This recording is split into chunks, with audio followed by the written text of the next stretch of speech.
어제 본문 말씀에 이어서 이 기브온 거민들이 여호수아를 속이고 또 이스라엘 백성들을 속이고 이 평화의 조약을 맺은 이후에 사건이 계속해서 이어지게 됩니다. 이 조약을 맺은 후에 이스라엘은 사흘이 지나서 이 기브온 이 주민들 역시 가나안 주민이었다는 것, 그들이 전쟁을 일으키고 해야만 했던 이 대상이라는 것을 뒤늦게 깨닫게 됩니다. 18절 말씀입니다. 그러나 회중 족장들이 이스라엘 하나님 여호와로 그들에게 맹세했기 때문에 이스라엘 자손이 그들을 치지 못한지라. 그러므로 회중이 다 족장들을 원망하니. 이 사실을 깨닫고 나서 이들이 하나님 앞에 맹세를 했기 때문에 이들을 더 이상 치지 못할 것이라는 것을 깨닫게 된 것입니다. 그래서 어떤 상황이 이루어지게 됩니까? 온 회중들이 다시금 이 족장들을 원망하기 시작했습니다.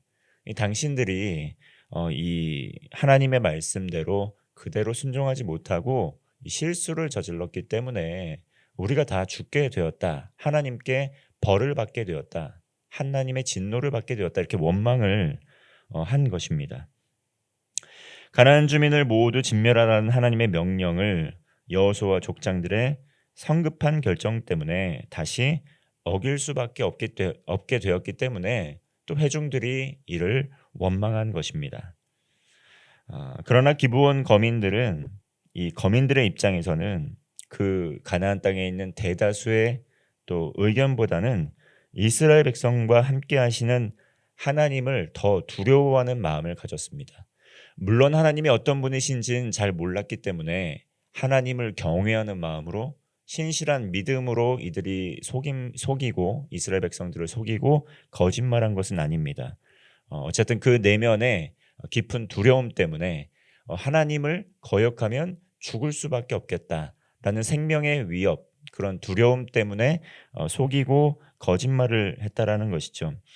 그리고 또 이스라엘 백성들은 또 하나님께 그것을 묻지 않았습니다. 하나님께 물었더라면 하나님께서 어떻게 이 상황을 처리해야 될지 지혜롭게 하나님의 방법대로 방편대로 가르쳐 주셔야 됐겠지만 그런 과정들이 모두가 생략이 되었다는 것이죠.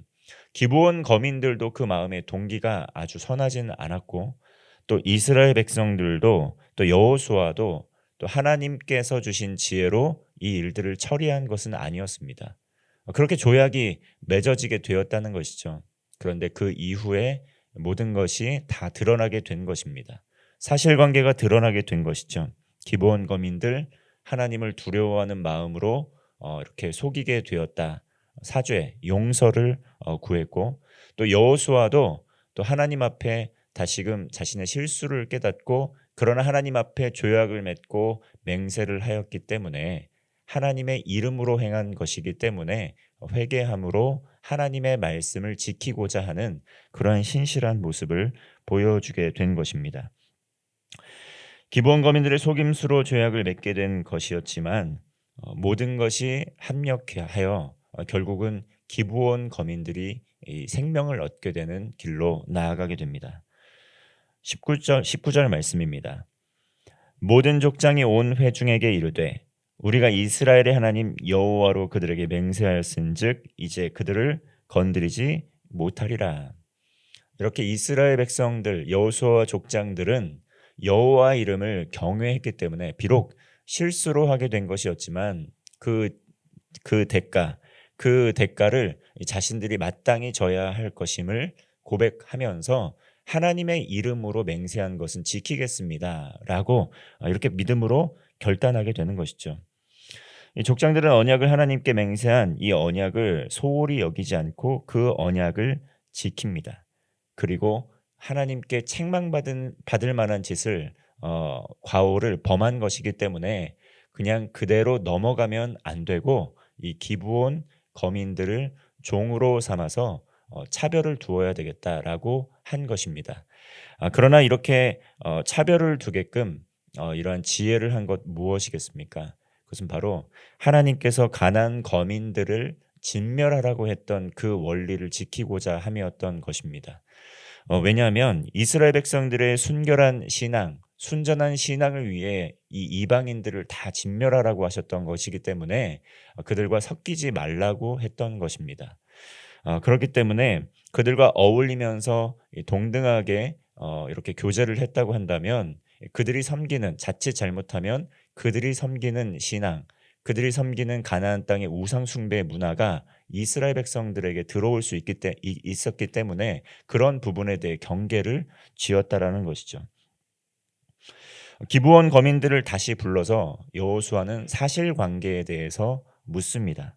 24절 말씀입니다.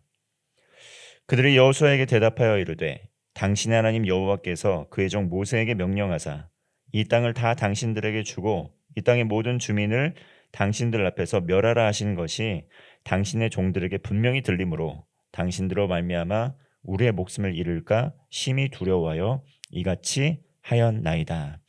이렇게 기브온 거민들의 고백과 같이 이들이 거짓말을 한 동기는 하나님을 경외하는 마음, 하나님을 사랑하는 마음에서 이렇게 속인 것은 아니라는 것을 알 수 있습니다. 목숨을 잃을까 두려워서 이렇게 했다는 것이죠. 두려움 때문에 비록 거짓말하게 되었다는 것입니다. 이들은 두려움 때문에 부득이하게 거짓말을 해서 이 조약을 맺을 수밖에 없었다라고 이야기합니다. 이처럼 하나님을 잘 알지 못할 때 신앙의 동기 또 선택의 동기가 두려움이라는 수준에 머무를 때가 참 많이 있습니다. 두렵기 때문에 하나님을 섬기고 벌을 받지 않기 위해서, 해를 당하지 않기 위해서 하나님을 섬기는 경우가 많이 있다는 것이죠. 이 믿음의 사람들도 이런 경우가 참 많이 있습니다. 그런데 하나님 어떤 하나님이십니까?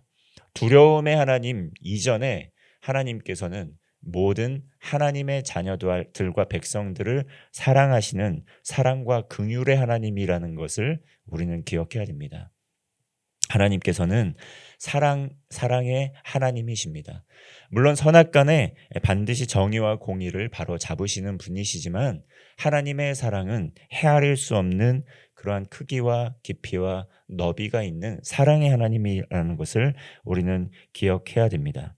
이들이 비록 두려움 가운데 하나님을 만나게 되고 두려움 가운데 하나님의 그 사랑 안에 거하는 삶을 살아가게 되지만 결국은 이들이 두려움으로 시작이 됐지만 하나님을 섬기는 종으로서의 삶을 살아가게 됩니다.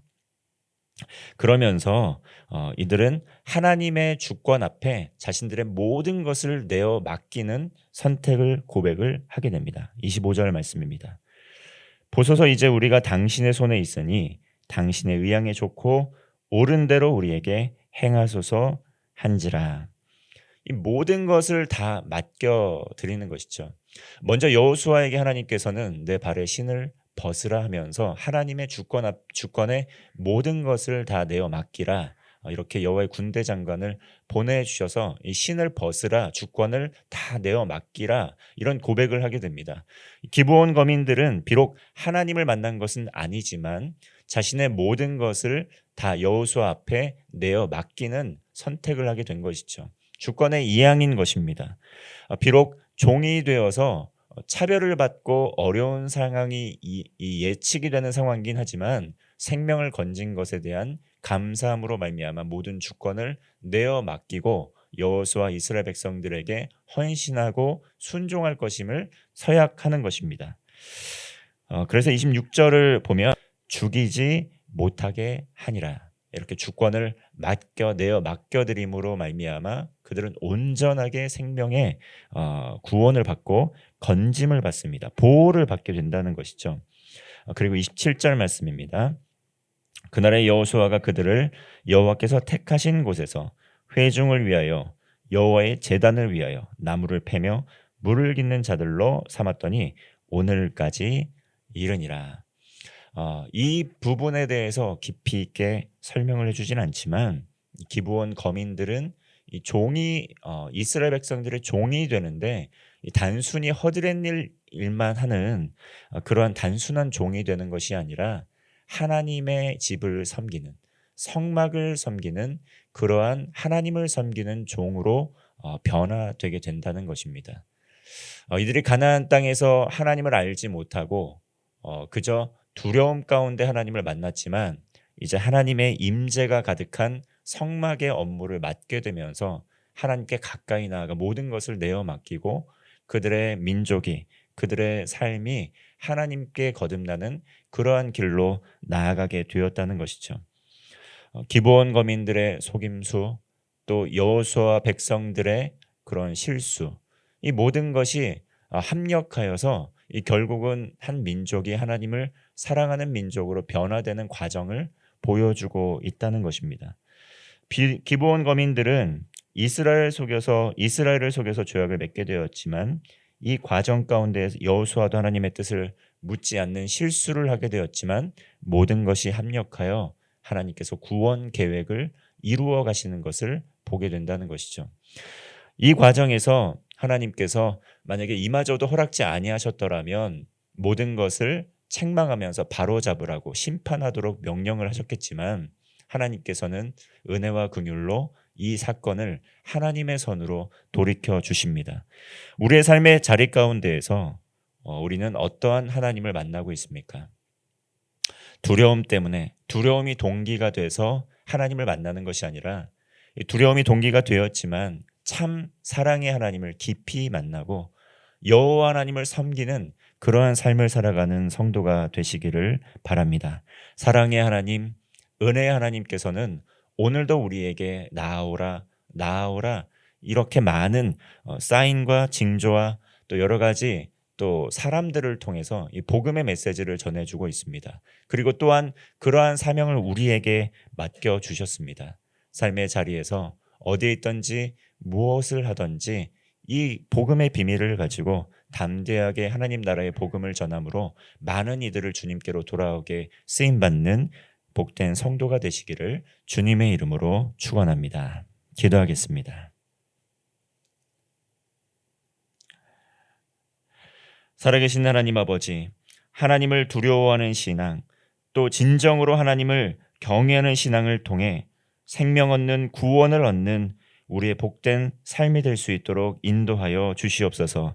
이 세상을 살아가는 동안 인간적인 계산만으로 모든 것이 이루어지지 않는다는 것을 알게 됩니다. 우리의 실수까지도 사용하여 주셔서 하나님의 선으로 바꾸어 주시는 하나님 아버지, 우리의 삶의 자리 가운데 때를 얻든지 얻지 못하든지 여호와 하나님을 경외하는 신앙으로 복음을 증거하는 증인으로서 살아가게 하여 주옵소서.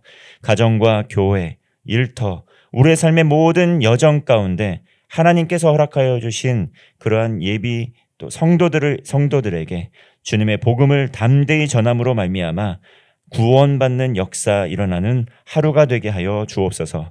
나라를 지켜주시고 가정을 지켜주시고 우리의 일터를 지켜주셔서 삶의 모든 현장을 하나님의 나라로 아름답게 이루어가는 복된 하루 되게 하여 주옵소서. 예수님의 이름으로 기도하옵나이다. 아멘.